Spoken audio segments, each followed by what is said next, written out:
Greg, where are we? We're in a cabin. See, I'm going to throw a flag on the field. I think we have to stop calling these cabins. Okay. Because we've gone to cabins that are like cabin. This is like a fucking lodge. This is a pretty big ass fucking the house. Black Lodge. Yeah. But like visited by Bob in the night. Yes. But it's misleading to call it. How's Annie? Do you have any more Twin Peaks? The owls are not what they seem. But here they are. They're exactly what they seem. There's antler chandeliers. Yeah. I didn't notice until just now. There's another mounted dead deer down here. This one has its mouth closed, which is much better than the one upstairs that has a weird open mouth and fake tongue and stuff. Now, do you think like they're part of like a Myst style like puzzle? Like that mouth is open for a reason, and there's another one where like the eyes are closed.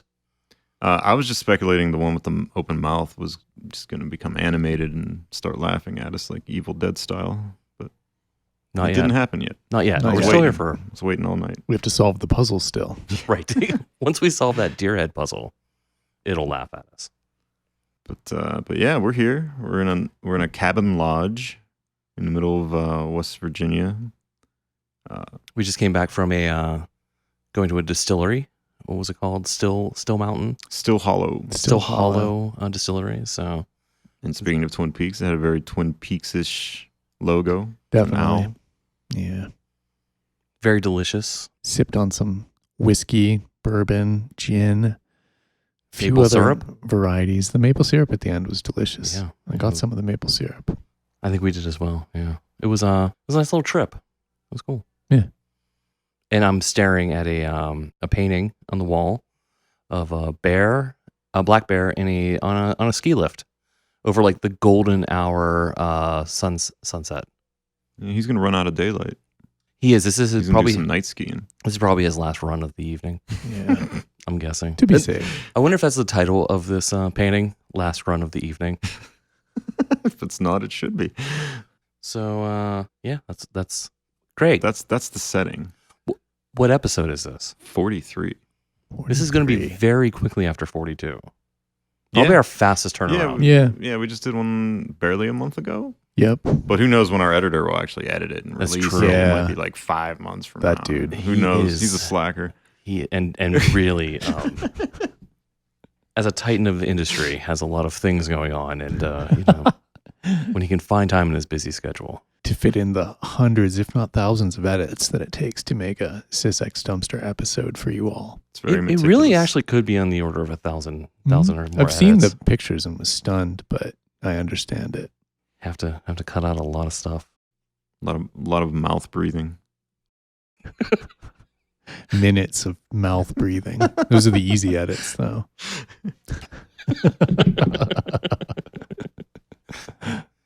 43, hot on the tail of Superbooth 2023.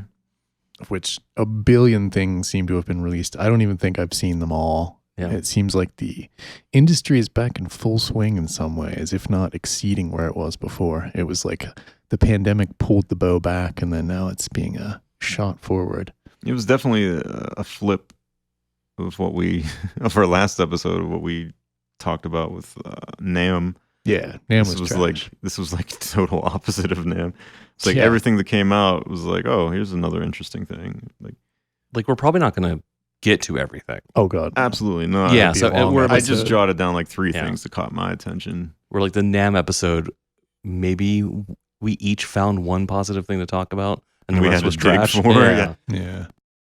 I have a list of a bunch of stuff. Some of it I don't go deeply into at all. But one of the things I thought was funny was the subset of things that almost looked like an artificial intelligence have generated them. Like there's one like the Lambda Synthetics Polypulse, which almost looks like a reactor ensemble like made.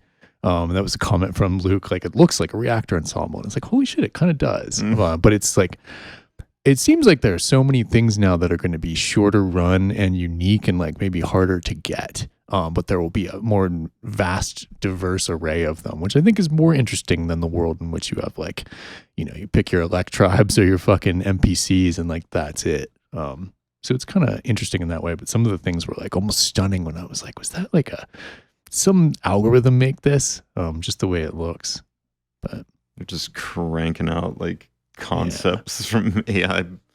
Like the Thingstone Track 8, which has like this beautiful screen and you can record on and do a few other things. I was almost like stunned when I saw it. I'm like, wow, that's just such a, I never imagined something like that would exist. Right. It's just like these things being plucked from the depths now. But I kind of like super enjoy it. So how do we want to tackle this episode? Because I feel like the good, the bad, and the ugly from the NAMM episode doesn't really apply here. Yeah. Like, I didn't find much to gripe about. Same here. Yeah, like just a couple things that caught my attention in a positive way. Yeah, there's definitely a couple things. Yeah, we could almost start with the gripes, maybe get it out of the way, and then flip the script a little bit. We can talk about Elektron. We could go right to the Elektron corner. Do we want to just get that out? A brief visit. I don't know. This is like, do we want our opening song of our act to be so low?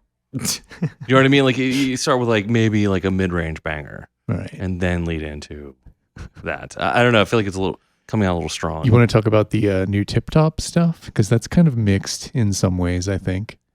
I think that's a good place to start. I agree. I assume what we're talking about is the Tiptop ART. Yeah, that's part of it. And the new Buchla stuff that they dropped too, which I think is interesting, but also not to get into it too deep, with the Buchla 296T, which is their version of the spectral processor that Sputnik also has. Yeah. It actually looks like it's going to be a good bit more than the Sputnik one price-wise. It'll be like 800 to 1,000, they're estimating, whereas the Sputnik is like 650 now. But very similar in-field no-lit LEDs, but much sticks to the classic Buchla like look. I don't think they changed too much. Like there's the short, medium, and long decay, I think, on the envelope followers, or the way it handles that.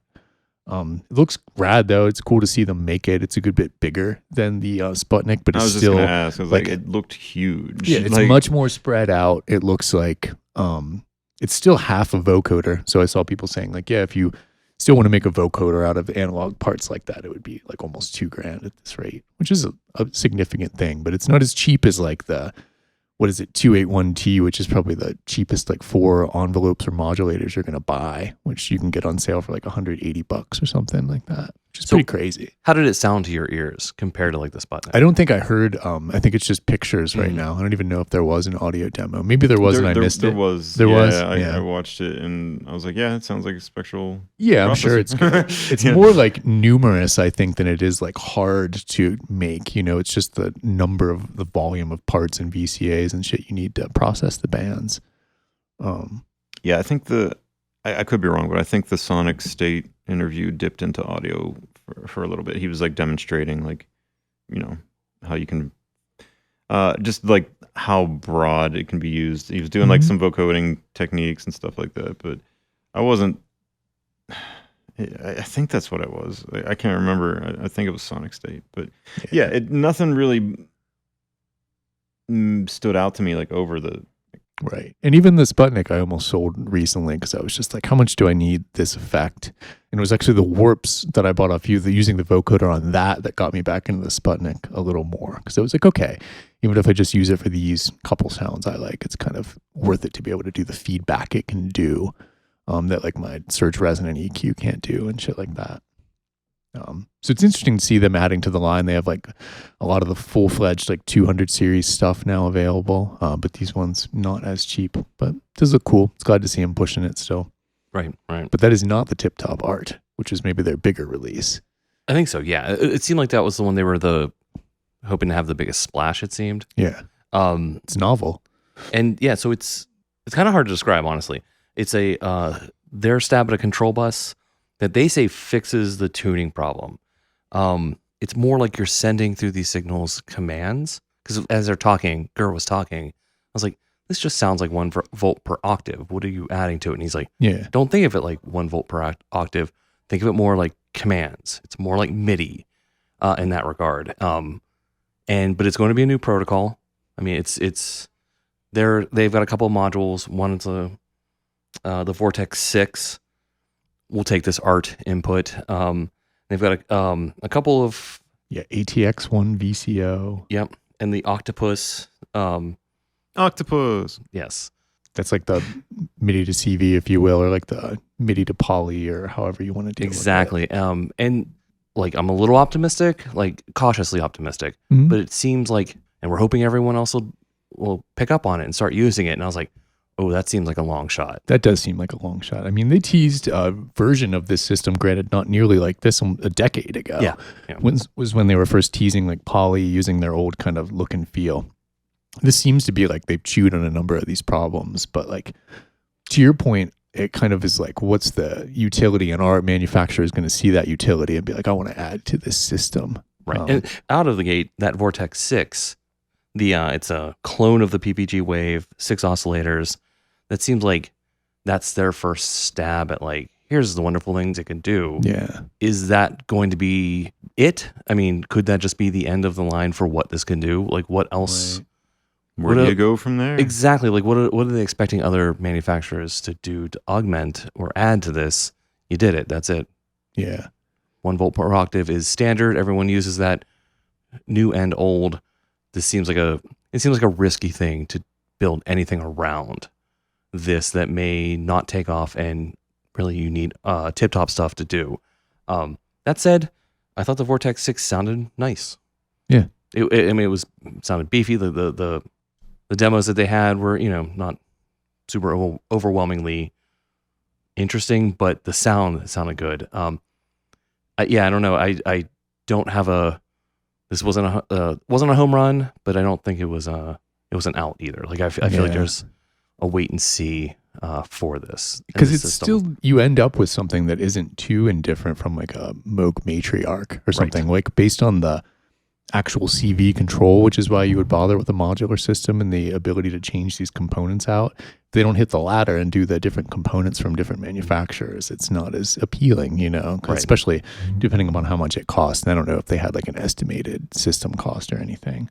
It looks cool. It's like a hell of a piece of engineering, and they've made some interesting choices, like the USB that isn't USB-C that isn't USB-C, repurposing that to be like 8 shielded controls. Oh, that's the poly tip? Yeah. Is what they're calling that, which is independent of ART.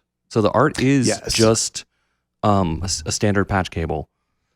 Independent of that, they've also introduced to this lineup that poly tip, which seems like basically like a mini link module.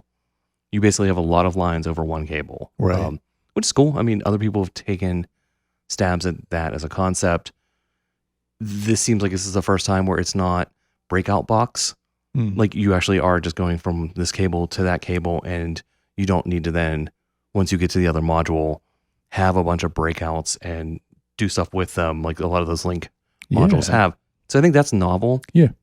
Honestly, of the things they came up with that are going to catch on, that might catch on more than I could see the that. ART protocol. Yeah, because the Doper version of it is kind of very dense with cabling, and should try to do like, I think it's 4 voice is what they center around a little bit, and that would be a lot to navigate, you know, literal cable wise.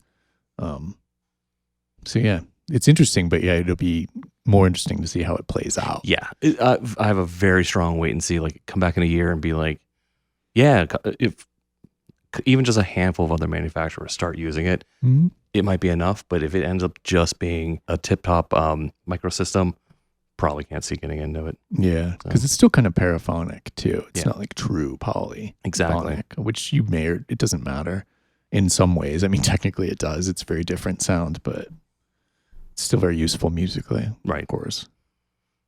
So yeah, that was the sort of first getting the ball rolling. Not a grand slam. No. And you don't want to start your set with your hit. That's true. You want to start with like something that everyone likes. You're getting everyone like into it, and now you slowly put something in from the new album, which no one wants to hear. Meaning the Elektron Corner. Now I think it's time for the Elektron Corner. We've queued it up. Now you play the track near the end of the album that you had to add to like kind of fulfill your contractual obligation. But they did the analog heat with the addition of some effects. Which I don't know. It's interesting. I've seen comments online of people being like, yeah, and Elektron's effects, which are known to be good. And I'm like, I beg to differ. Like, I've generally I was just going to say, like, I don't remember ever liking their effects. I mean, some of the stuff in the machine drum was nice. You know what I mean? Like, I like the delay and the verb and stuff. But, like, just because it was there was no other option. Yeah. You know what Yeah. I mean? It was like it was a very limited menu, so yeah, you're gonna find ways to like it, I guess. But And as far as what I read, there's no change to the analog heat part of it. It's not like that's a new Yeah, I don't think evolution. so. It is basically just sort of they're taking these things and reselling the smushing. same box with updated firmware, which Yeah. is crazy to me. Like, I don't understand why this couldn't have been a firmware upgrade. If they, and if it's a hardware limitation, There's probably some DSP, I would guess, or something. then it sounds like they didn't scale appropriately when Yeah, they like- created the original with the hardware. No It's doubt. like, Yeah. I don't know. But there's everywhere is like blowing out the the originals now. Yeah. They're like way cheaper, like $300 off and things like that. And they were getting posted on Reverb for very cheap as well, because everyone's gonna want the new. But like, Yep. is it worth it? $1,000 just because now they've added a chorus. Right, but it is strictly better than the old one because it is the same thing but with effects. So if that is something that you like, there's no reason not to get this new one with this bonus on top of it. Like, Sure. if it was slightly different, so I can see people keeping the old ones around because they have a quality that the new ones don't. If they're just slapping new shit on the old one, there's literally no reason to keep the old one. Yeah, I think it's the same number of CV controls too. If they would have added like 4 more, I could see Yeah. like, okay, that's like more interesting for me. I can see why some people would see it and be like, that is kind of exactly what I want, Mhm. but not for me. It just seems like, they're kind of recombining the same elements they've been using for a while. And it's a decided lack of imagination too. Yeah. I think that's the thing that's like really disheartening is like this used to be such an innovative company that did really interesting things, and like that's why people glommed onto them, and to see them sort of resting on their laurels and just being like, well, and then now we're going to throw some effects on it is like, Or give it like, 3 or 4 stereo inputs and make it a mixer at the same time. Then you might have me sold and a lot of other people. right. Be like, make it a mixer on top of that? And then shit, okay, that I could probably get down with.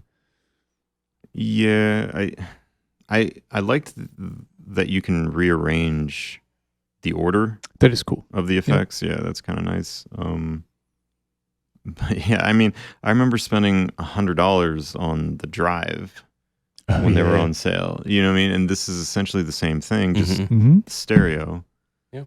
But now you have a few extra effects on it. I'm like, does it really warrant it being $1,000? Yeah. It's like, They've always been like the Heat was $800 or $900, I think. So I'm surprised almost they didn't increase it that much more. But then again, it's like probably adding a DSP, software updates, it's not the most largest paradigm shift, or change in their infrastructure, I would think.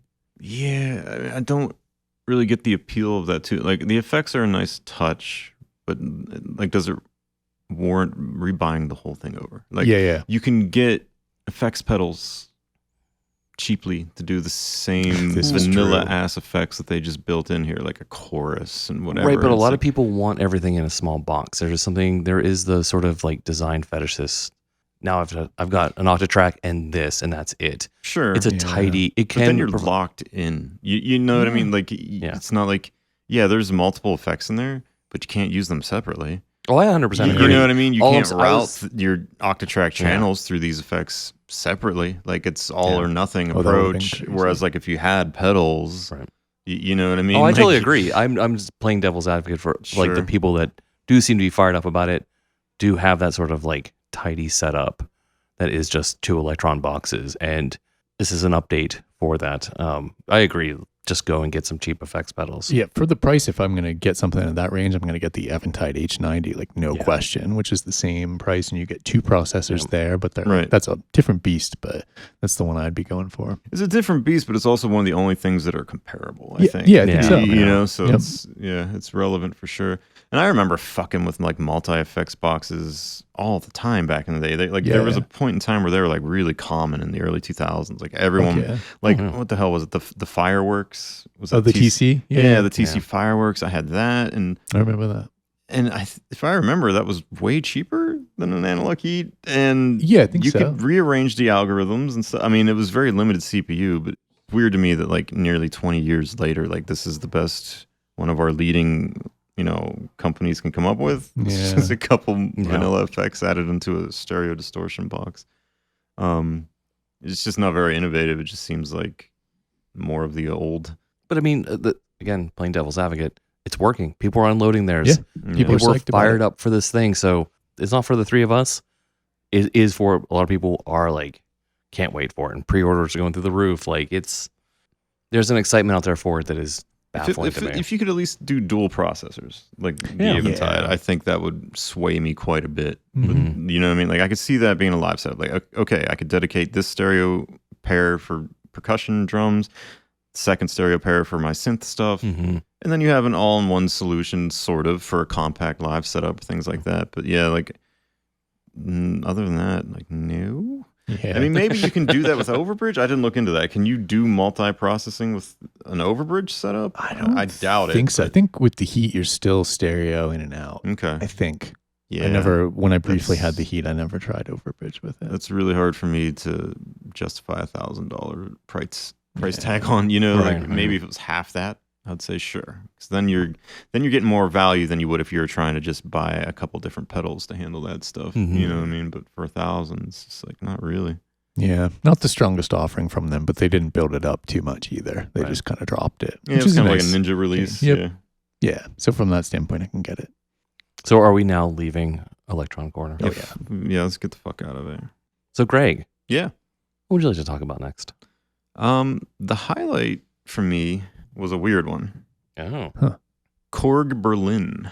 I don't know if you guys saw this. The I did. acoustic one? Yeah, the acoustic synthesizer prototype, aka the Acoustic Synthesis Phase 5. I have that on my list as well. It really caught my eye. Like it got me genuinely excited, and then I found out that it's just a prototype. At this point, they said they wanted to gauge interest and feedback from the synth community, which is why they revealed this there. And I hope they got a lot of good feedback because I want to see this thing become reality. I would buy it in a heartbeat. So it's strange because it's a synth box and it takes MIDI, but it relies on tuned metal forks on the inside of it that function as resonators to create fundamental notes and overtones. Well, there's two modes. Yeah. And the mode that you choose dictates whether or not there's the acoustic mode, which is what you basically ping, you actuate the resonator, and then it rings out naturally. Mm-hmm. And then there's the synth mode, which introduces the feedback system, which allows you then to change the fundamentals and overtones in that feedback loop. Yeah, but it also has like an analog feedback path from what I understood. Like you can literally hold this thing up to like your speaker and it'll just generate like a feedback loop, like a guitar to an amp. Because it's metal That's awesome. picking up those waves and resonating at those frequencies. Because did you see the little book that they had that was showing the different tunes and how they were being done? A little bit, yeah. Oh, the with flip book kind of thing? yeah, with the like the different metal and the way yeah, that they yeah. vibrate. I do remember the flip. Because they were talking a lot about even just the material chosen for this, like the metal, and was based on like how nice it sound. Yeah. I was thinking of it would be cool if this system came out and part of what you could do was change the metal that you're using, and like Oh, wow. someone had a kit that was like, okay, here's for your Berlin, change out and use this metal, and it gives you this completely different timbre. Like it seemed like the opening up for hacking this or modifying it is through the roof. Mm-hmm. It was really that's the part that really excited me. Well, true. Yeah, I mean, especially because the fact that it is a physical thing. Like he was even showing like you can dampen the resonators using your hand, kind of like muting a piano string. So I was thinking like that would be cool if someone made like a little breakout pedal or something where you could create mutes or even like sustains and things like that. Yeah, I don't know. Like the whole concept was cool to me because I've been really like into resonators lately, but even the best resonators I've played with don't always sound so natural. And I still have always enjoyed like fucking around with like spring instruments and shit like that, and using a bow on the spring thing that I made with some piezo pickups and shit like that. And did I say piezo correctly? I never know. I think it's piezo. Isn't it piezo? Piezo or piezo. I think yeah. Contact mics, I'll say that. There we go. I've always enjoyed Yeah. attaching contact mics to springs and bowing them and things like that, and just making like, strange metallic resonating sounds and things like that. This seems like an interesting combo of like both concepts. You know what I mean? Like kind of like rings meets like a spring verb instrument type of thing. You know what I mean? It just seems really appealing to me. My only worry about this, and I saw it and I was really excited about it, is how quickly are you going to get bored? It's so limited because of its physicality. Mm-hmm. You're only going to get so many different sounds out of it. Right. Sure. I mean, it's a one-trick pony, but it's like no more a one-trick pony than say like a piano. You know what I mean? Like if you want, and I don't have a piano sound, either. Right? But I just mean like, So, like I like those types of sound. You know what I mean? So I feel like I would get a lot of mileage out of it. Mm-hmm. If I got bored, then I could just return to like rings or something in a modular setup where I really wanted to be more versatile with like a resonant based sound source. But like, I could totally see like working that into multiple styles of sound design. You know what I mean? Like plucky stuff, metallic stuff, making drones with it, feedback drones for sure. You know what I mean? There's something else that we're going to talk about later that I also had a very similar thought about, and I think of like, it was designed with these sounds in mind, and then here's all the cool stuff you can do, like really crazy stuff you can do with it as you dive into it. And I think this does have that same opportunity. Yeah. I jotted down one of the quotes from the guy that was demoing it. He said, "We're trying to kind of capture the rawness of instruments while being at the same time controllable like a synthesizer." And he says, he went on to explain how you can modulate like everything. Like there's LFOs built in. You can... Yeah, I don't know. I think that's kind of cool. But it did bum me out that they have no plans in motion to commercially release this yet. Like it's not even, I guess, at the first stages of that. So one thing is, and I don't know if this is from Korg Berlin, and I don't know what their policies are. If this ended up just being a paper that they put out and we're like, here's the schematics, how to make this, like, even if they don't make it a product, if they make it available for other people, to do. If the design doesn't die in the lab, someone else can do it. There could be a thonk kit that does this. Even if it doesn't become a product from Korg, this idea exists out there. Someone will make it at some point. Yeah, this is also the first time I ever heard of Korg Berlin. So I looked into it, and apparently this is like the first thing they've actually like talked about publicly. They're a R&D offshoot that was formed in 2020. By two people, and I forgot to jot down the names. I'm it's a person that made the Monotron and Monotribe and Tetsuya Takahashi. Okay. Yeah. Cool. Who designed like a number of the like popular things that went on to start Korg Berlin. I think left the company and came back to some extent. I'm probably butchering this story right now. I mean, I hope it comes out or becomes a reality in some fashion through someone, because it got me pretty excited. Stole the show from me. Yeah, he designed the Volca FM, the monologue, and the mini logs. Okay, wow. So pretty big ones for Korg and the Mono Tribe. Well, I mean, those were all success, so maybe they'll give him some leeway. He's a dope designer. I mean, clearly he's making some innovative stuff. So I'm just curious to see what'll happen next. Because I remember when they started that lab 2 years ago and they were like hiring for people, I'd be like, oh, that's like dream job, to go work there. I'm sure they're going to do interesting stuff. And clearly they're doing some weird shit. Right. Yeah. So if you're listening to gauge interest, we're interested. It's all that matters, right? Some of us are give them the green light. Professional QA. So if you need someone to test your innovative, bold new design, you know where to reach us. Yeah. What's your highlight, Dave? Okay. Do we want to go into my highlight because it's going to be nerdy? Absolutely. Yeah. All right. I would expect no less. It's Chaos Devices. They added they had a bunch of stuff, but one of them is you mean Xaoc? Xaoc. Mm. I do want to pronounce it correctly. Xaoc. So I'll go over real quickly the ones that are less exciting to me. A Strawa 4-channel full stereo aux loop mixer, looked really cool. But that's not what I'm excited about. There's an expander for it. But what's exciting to me is they have 2 new things for the Leibniz binary system. The first one, which is wildly exciting, is they've updated the Dresno. And the Dresno is the heart, arguably the heart of that system. Like it's really the one that it has the ADC and the DAC in it, has the inputs and outputs for all 8 bits, has an in and out path so you can loop back onto it after further processing. This new one is now a high-grade 16-bit converter. And so what that's doing is, as you were sending fast signals previously, the 4 least significant bits could basically just become so chaotically fast that it was losing precision. Uh-huh. And so what this is, with this high-grade 16-bit converter, they're using 16-bit, still only 8 bits are used by the Dresno system, so they're using the 8 most significant. That's going to cut down on that sort of noise of the chaotic lower bits, which I think is fucking brilliant. Like, Yeah, I think it's is. a great idea. And there's a switch for the CV range, which is a new feature entirely. The old one didn't have that at all.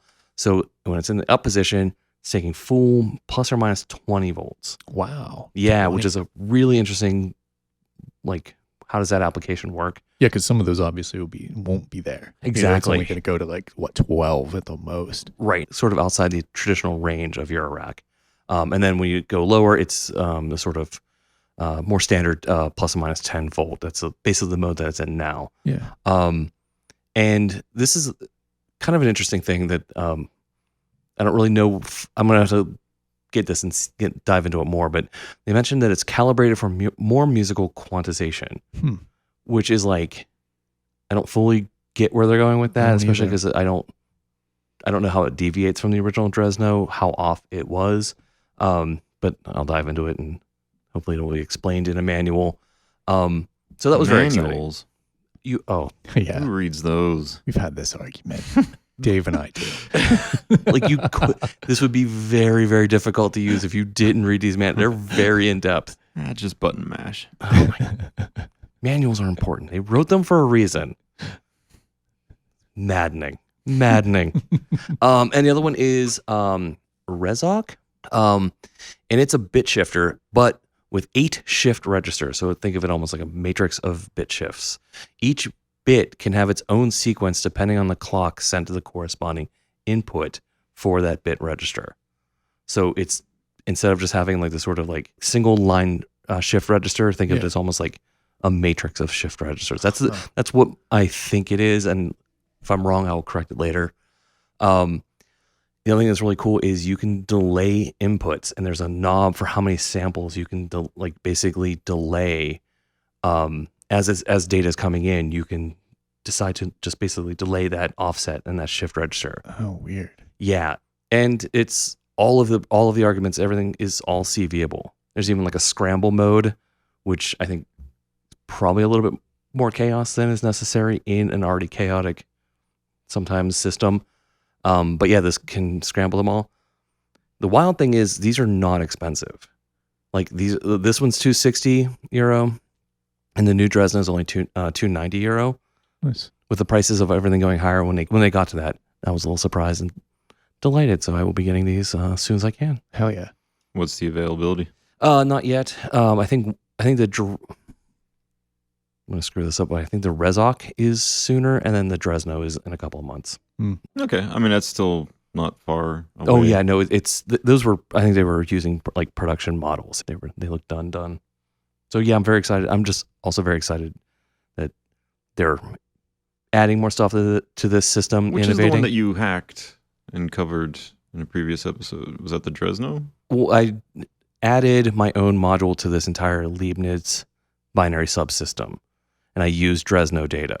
Trying to figure will your hack still apply to Absolutely. the new one? Okay, that's cool.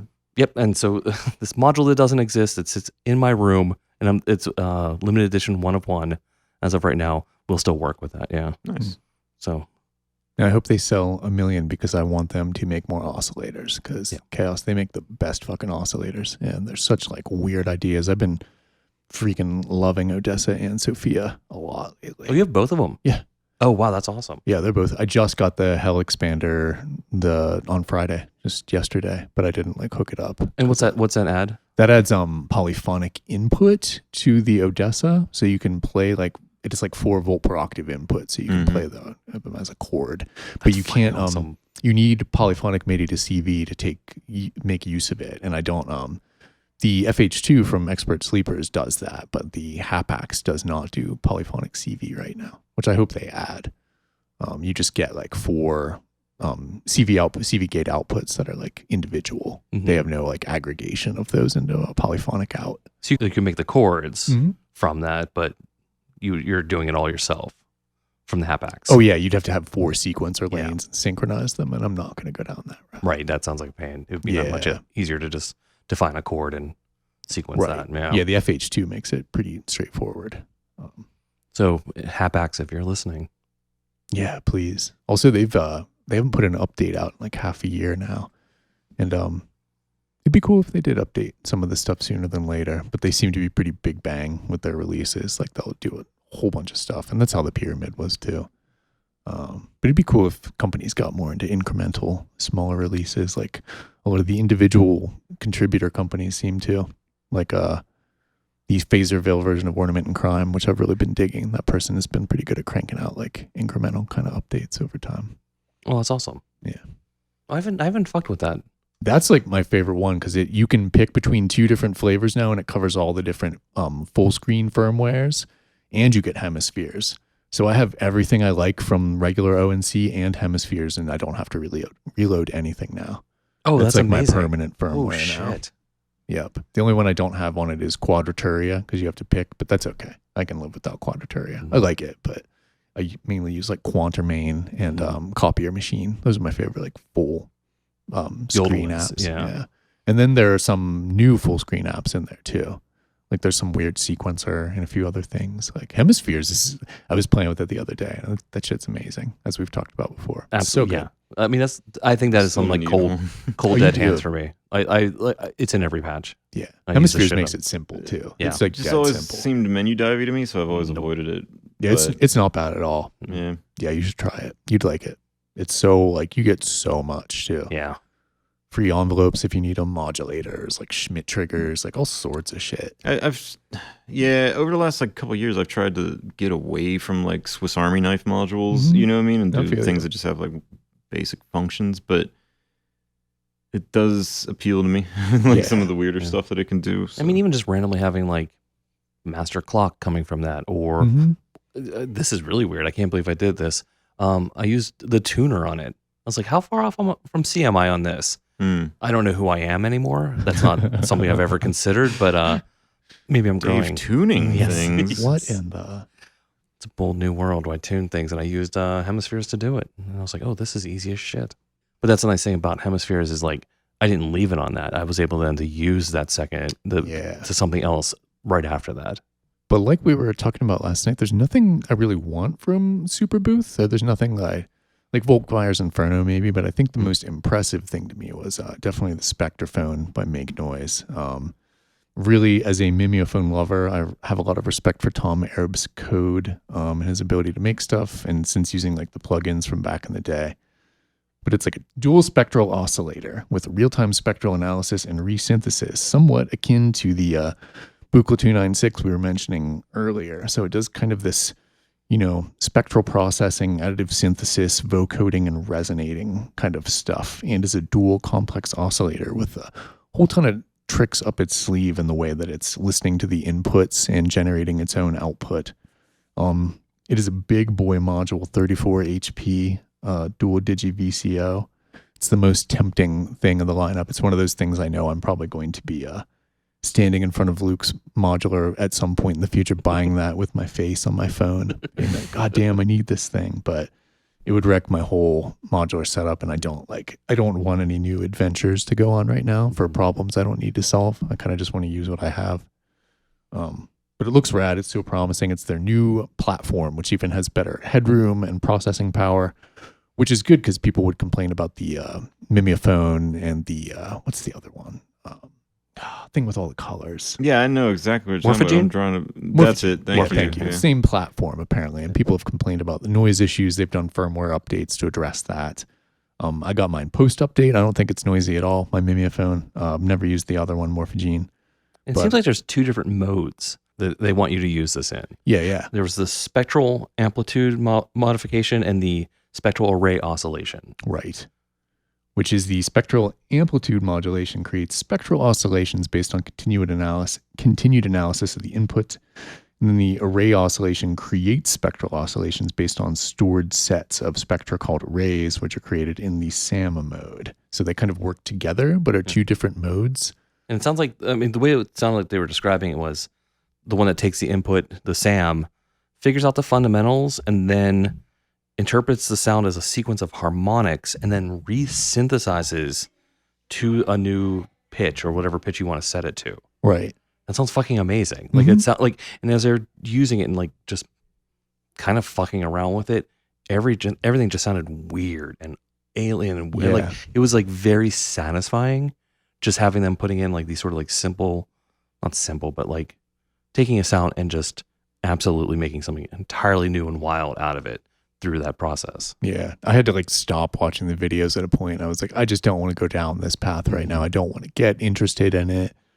I'm gassing for something that is completely outside of Superbooth right now. And that looks super tempting, but I don't want to go there right now. I'm sure I'll try it one day. This is going to fit in someone's setup and be that last piece they need. And then they're going to finish their album. Like I can see it being that significant of a piece of kit for someone. Again, sort of complaining about the lack of innovation from Elektron. This is the opposite of that. This is fucking wild. This is what a couple episodes ago I was like, Make Noise is the one I predict will go under or something like that. And I knew it was a little spicy and I didn't really believe it, but it's rad to see them kind of step up. And Tom Airb stuff is always just like, it's always going to be really interesting. And I saw the price, $5.99 is what they're hoping to make it. Yeah. That's actually really a good price. Yeah, for a large dual oscillator with some that can do things that nothing else can do, and the amount of time I'm sure it took to create that processing and the platform, like very fair. Yeah. Looks rad though. Yeah, thumbs up. Yep. Greg, what is that grin on your face? I was just thinking something funny. Would you like to share it with the rest of the class? I was going to bring up the next thing that I was going to talk about. Go for it. Go for it. Because you all know I love the SH-101. Oh, I'm glad you. Yeah, I know where this is going. There was a cascade of interesting synths released. Some very intelligent synths were released. And of course, I'm not talking about the Intelligent Cascadia. Plot twist. Yeah, plot twist. No, because that thing is ridiculous and expensive and just didn't seem like a huge upgrade from the Atlantis to me. And the price was a huge difference though. But Roland, of all people, released the S-1 Tweak synth, which actually caught my eye and sounded just as good as a fucking 101 in my opinion. So I'm going to throw a flag out in the field. Did you also see the DinSync? No, I didn't. The the RE101. RE101, their version of like the true clone. What? It is totally missed this. It is a replica, not a clone, and it's the original SEM VCO chip. Oh, don't tell me this. And it's from the Analog Resistance crew. I don't know what the best, which is like DinSync plus like Michigan Synthworks and a bunch of other people. And there's a quote: "It is indistinguishable from the original. You can take that chip and use it in an old 101. It is that. It's a replica, not a clone."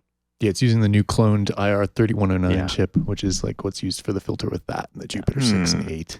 I didn't mean it's all OG. I've obviously thrown a wrench in the works. Yeah. Yep. So you can have both. What does this offer over the original? I think it's excellent that it's like not ancient. 1-to-1. Yeah, I think 40 years old. But does it have any like bells and whistles added to it? I think it has everything from the 101. Uh-huh. And I'm trying to think of what else. There's no keyboard. There's a little sequencer for it, I believe. Like a 303 style. Yeah, or it's or like a maybe it works. 202. But their stuff is generally like functionally identical, though. They don't Yeah. add a damn thing. Yeah. I mean, I like things to be identical, like for sure, especially when it comes to the 101. But at the same time, like it's such an old synth at this point. Like anything that comes out that is like trying to be a 101, I feel like should have a few extra things built on. You know what I mean? And that's kind of what impressed me with the S1 is that it's not just a little pocket 101. Like Loop Pop did a video and like he did a comparison side by side. Like you could close your eyes and like to me, I couldn't tell the difference. Oh, that's fantastic. It sounded identical, but they also added a bunch of little things like 4-voice polyphonic that you can do chords with. Yeah, like the boutique had that too. Yeah, one of the coolest parts of it. Has a like unison mode. It has some built-on effects like chorus, delay, reverb. Has an arpeggiator in the sequencer, if I recall. The sequencer is 64 steps with 64 patterns, and it can do parameter locks, like so this is motion recording, above and beyond the original by a mile. Yeah, like they added a lot of cool stuff to it. They couldn't resist the gyroscope. Yeah, there's a goddamn which is like, dude, nobody wants to. there, I can't believe how much they sell it too. I didn't even write that down because I was like, who fucking cares?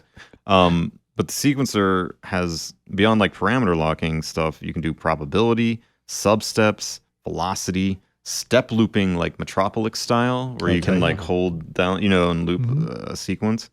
All this for $200. And it can run on battery.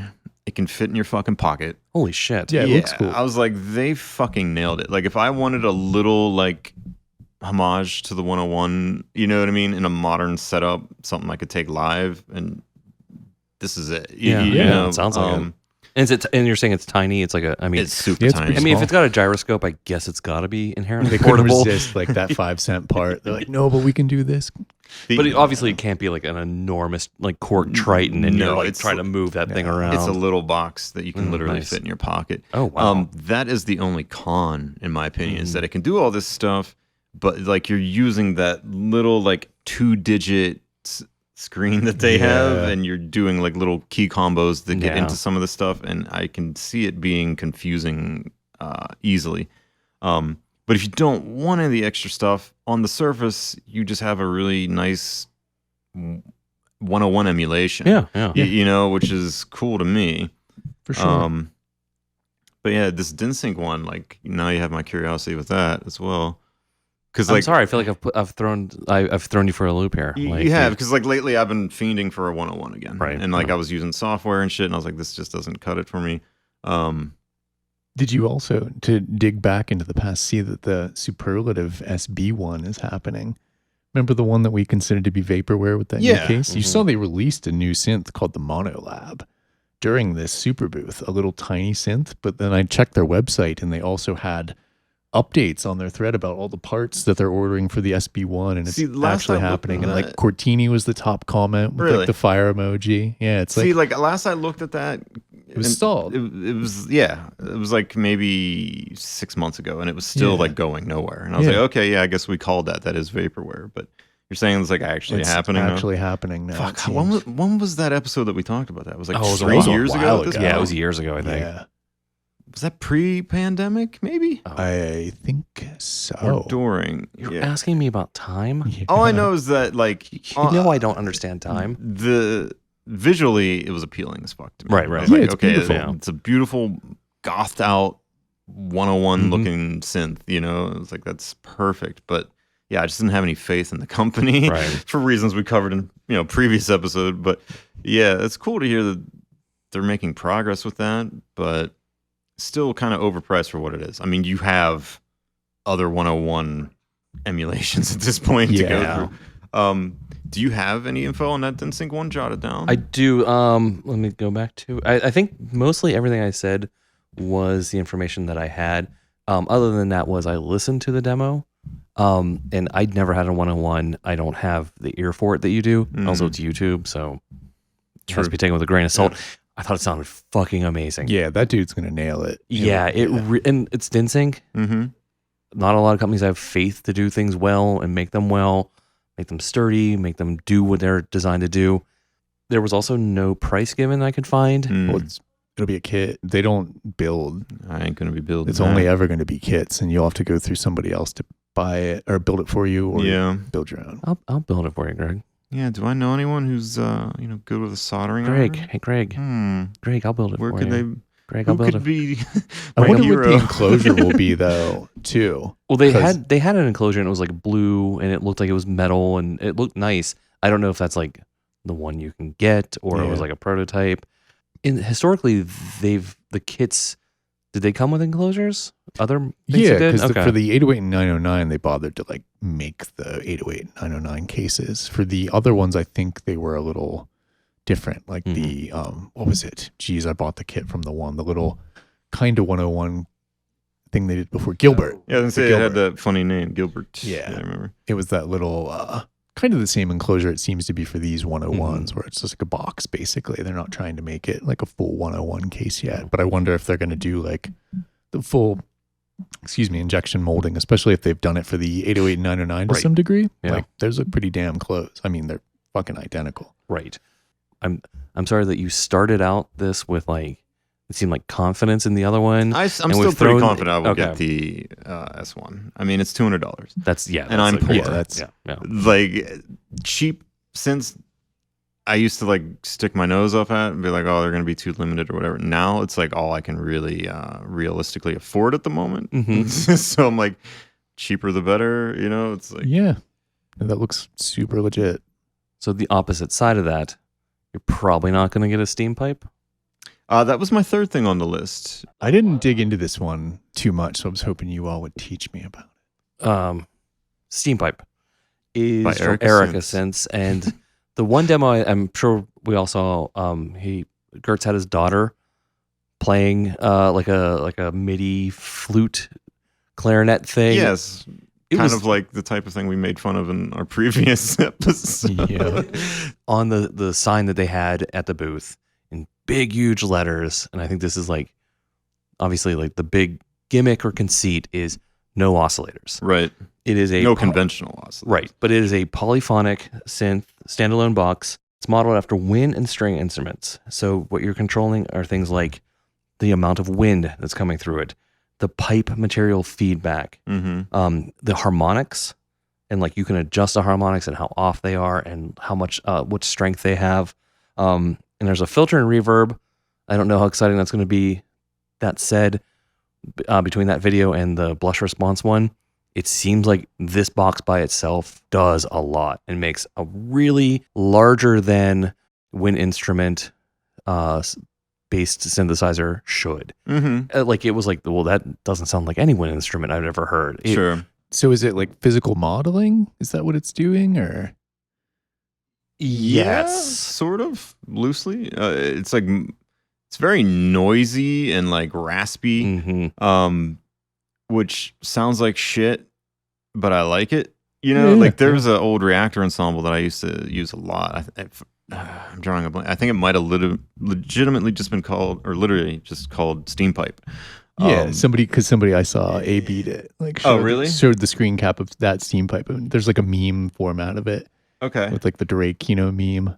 Like, no to the Erica one and like the thumbs up to the reactor Steampipe. Yeah, like, so it's kind of neat, I guess, to have like a physical version of that. But I used to use it to not try to recreate wind instruments, but to make weird industrial textures. Yeah, that was the thing that was nice about having the Gertz demo with his daughter, showing it on the surface how it was designed. Like playing this wind instrument, making these sort of wind sounds, which I think if that was the only one I saw, I'd kind of be like, oh, that's cool.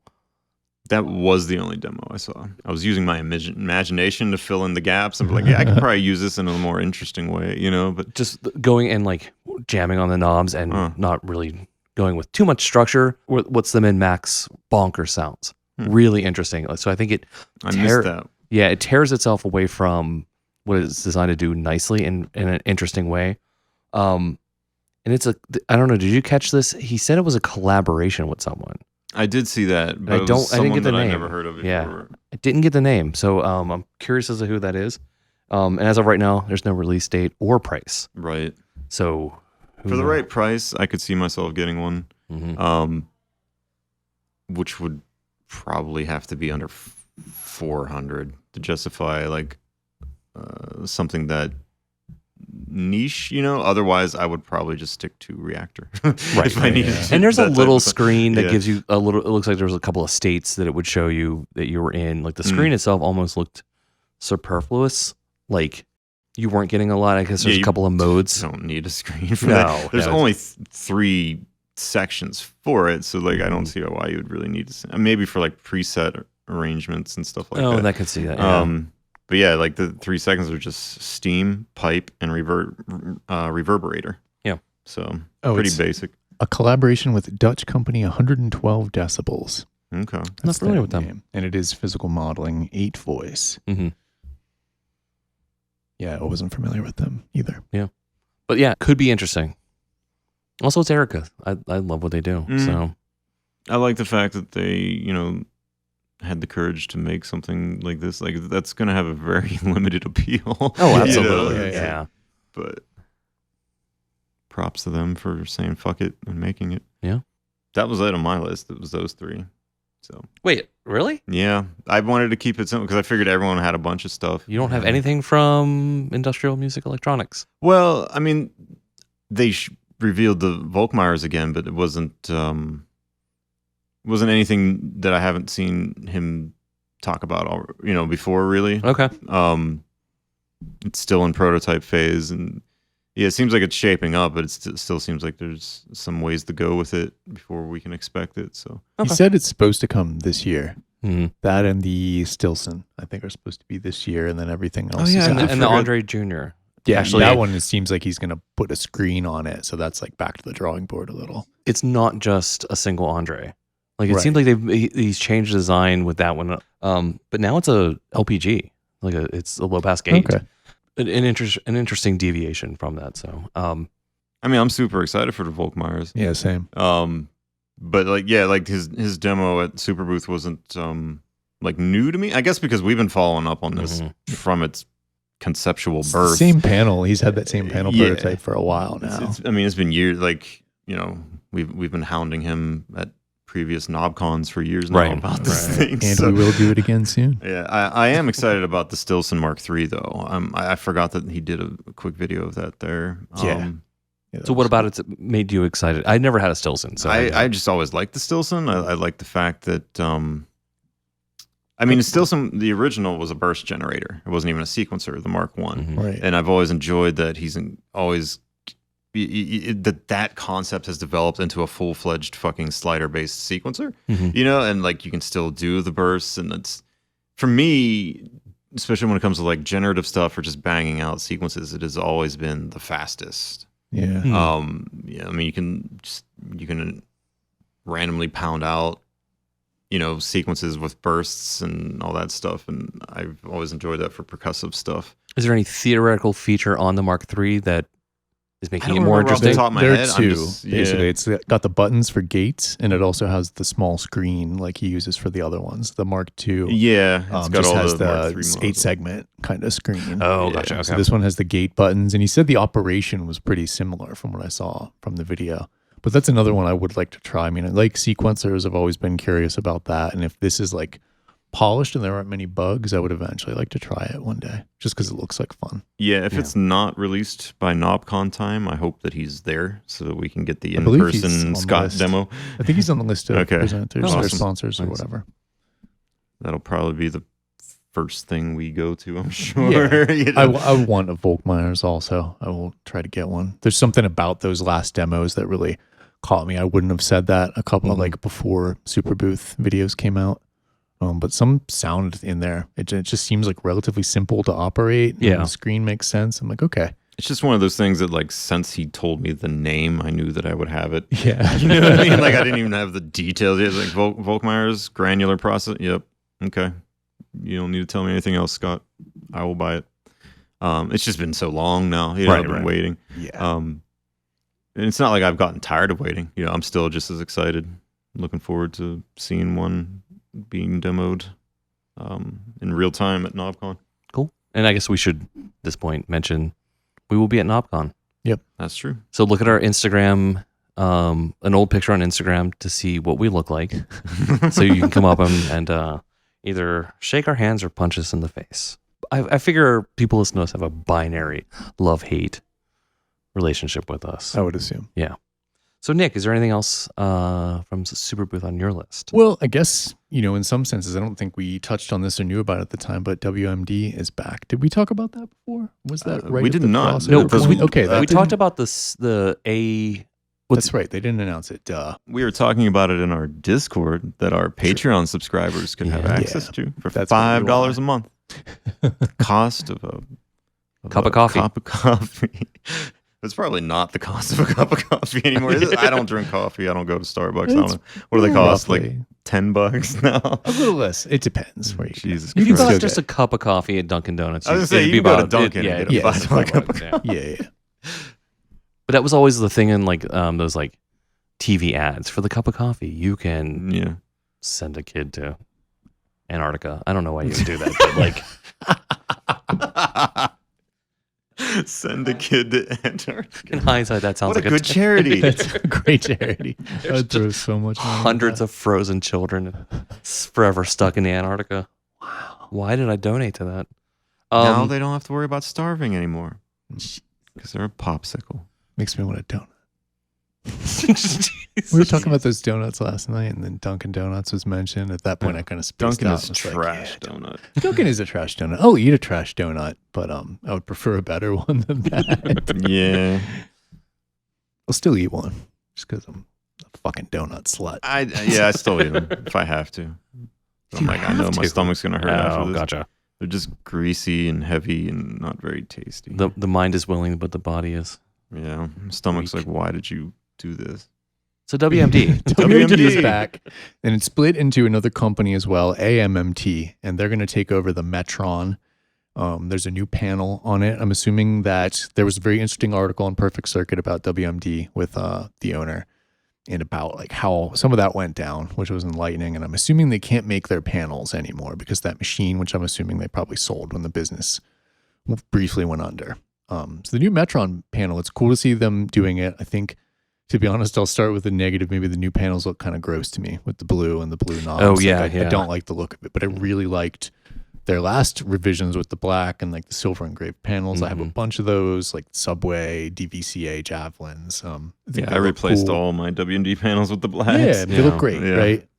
So it's kind of I know that's super nitpicky, but I do like a nice panel. I thought the Metron font was weird, but yeah, the companies are back. They've like split. AMTT is going to be the drum modules, like I think Fracture and the other ones, some of the DSP shit and Metron, and then the rest of WMD is going to do, we don't know what yet, but we'll probably continue some of the line to a degree. I think I was a little hazy on some of those details. But that new performance mixer looks fucking ridiculously good. Like true stereo, send and return, like every feature you could want, buses, like queuing ability, CV, all the sends. It looks rad. Was there any kind of release date on that, or are they still in the sort of like we're just getting the doors, we're just getting the lights back up? Good Like, question. I don't know what kind of turmoil they're in, sort of resurrecting. I didn't see a release date or a price for it, so that's what I was curious if you had seen. Yeah, because now they flipped. Before they were a supplier to people. Now they're just working with suppliers to get stuff built. So I did not see any dates that caught my eye. I think maybe they put some out for like Performance Mixer and some other things that would be reintroduced. It's going to be rad to see them at NobCon and check some of it out. Was always not a Metron curious. I think a few of us were, but I never I don't need that much trigger sequencer anymore, especially with the Hapax and other stuff. Yeah, but it's cool to see it going. That 1 year, like they gave us the full-fledged demo at NobCon and in person, and it was nice. I liked it, but at the same time, I had the Erica drum sequencer, right? So I didn't feel the need to like replace it with a Metron, but. If I didn't have that, I remember thinking I would get a Metron. Yeah. I still have my Westlake Performer too, even though it's not in the rack. But that's also like I love that sequencer. It's still cool. So do you see yourself getting the Performance Mixer? Maybe one day. I've had kind of a revelation recently where I realized like a lot of in-rack mixing for what I'm doing in the studio is kind of pointless, and I could just get like a way out 8 from Tiptop and just route the shit to my audio card and do that all elsewhere. Like I do like voltage controlled sends, and that's the main thing that keeps me going. And it's nice just to have something like for this trip, like a little mini console with a headphone out.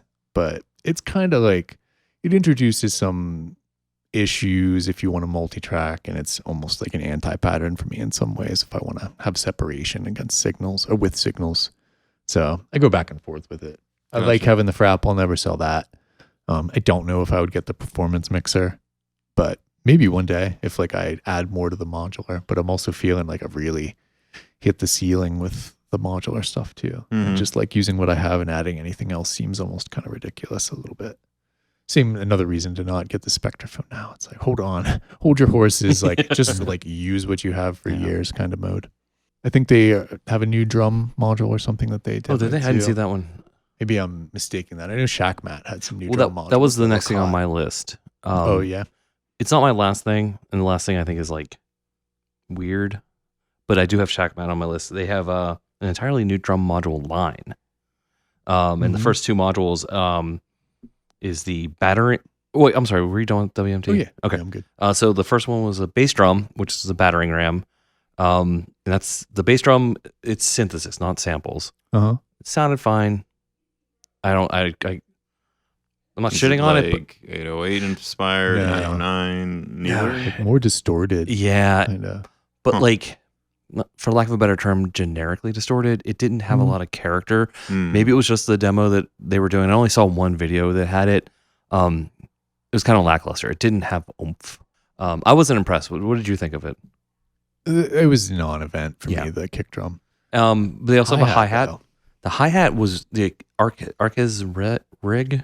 That sounded a lot more interesting. And that sounded great.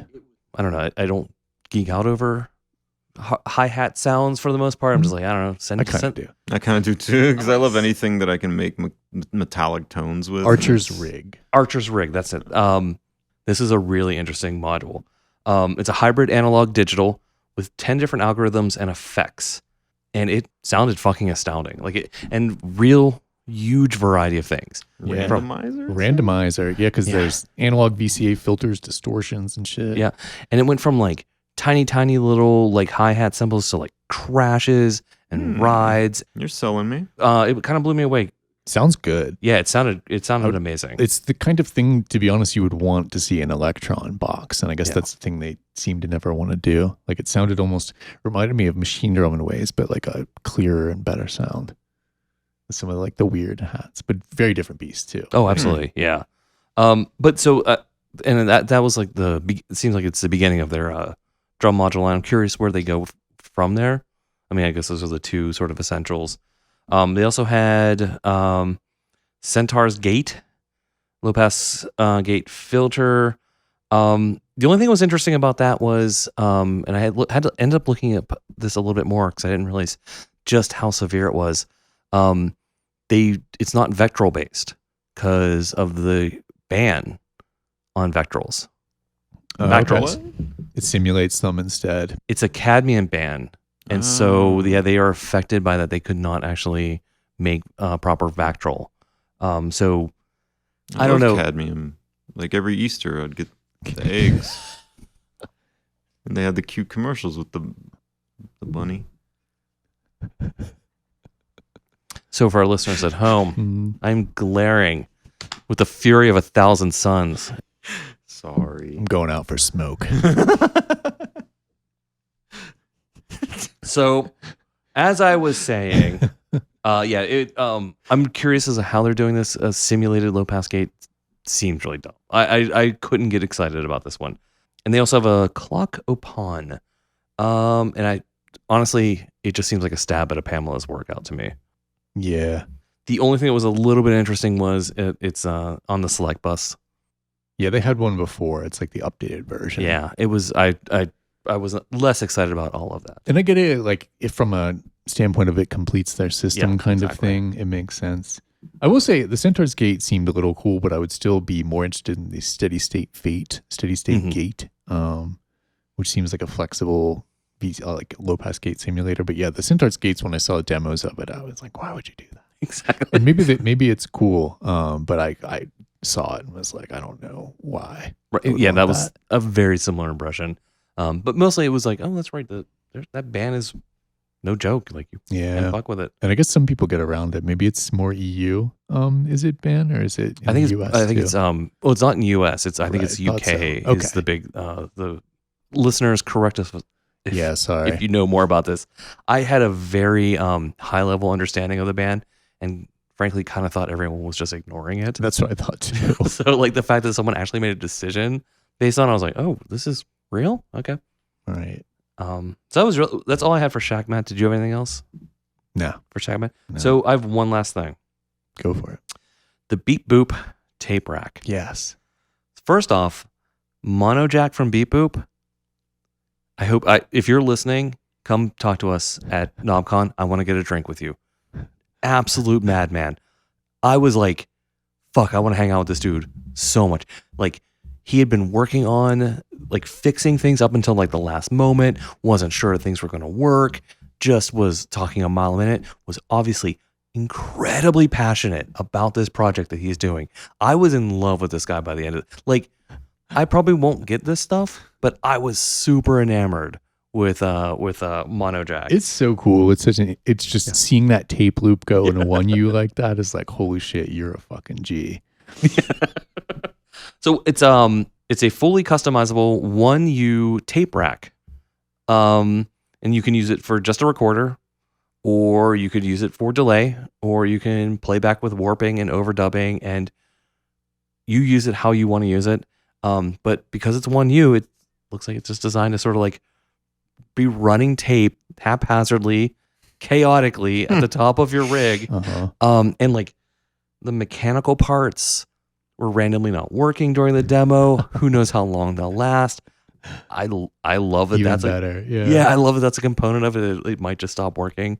And like it seemed like it was almost like a la carte, like because it's 1U and it's these small modules, like you picked how many heads you wanted and what they did. Like it seemed like you sort of build what you want from it. Yeah, I was in love with it. Yeah, it's brilliant. It may be 100% impractical. I don't care. I want to support this human being. I want to get this thing that might just not work.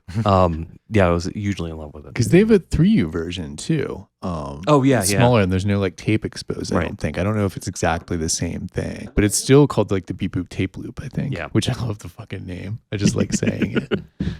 Beep boop tape loop. But that one, the 3U doesn't have actual tape. Yeah, I Or don't does believe it? so. I don't. I don't think the 3.1. This is the first one I think that actually has actual tape. Yeah, because I didn't know it existed until I saw it on like Modular Grid, or I was searching for it and found like, oh, there is a version of it. It looks interesting. I like the panel. Looks kind of like weird. Yeah. Like a weird but well thought out panel. But so yeah, that was. I wouldn't say it's my highlight, but it was definitely the one that I was grinning the most and like brought me the most joy watching. I was very excited to send it to the channel and to you when I saw it. I was like, oh shit. Because Luke showed it to me and I was like, oh, that's tight. Yeah. So yeah, that's all my notes for Superbooth. Or anybody have anything else? Yeah, there's so much. I have names of other stuff. Yeah, listed. same here. The only other one, that 4 millisecond meta module, which you can find no info online except for that one Instagram story. And then one of our Discord members who said apparently it will load VCV rack patches, which makes my head kind of spin. Right, that is wild. Yeah. So I don't know what 4 millisecond has going on there, but it'll be interesting to see what develops. We had the recording sign on. Jesus, Sam. Fuck. Throw the entire recording out. End of fucking episode.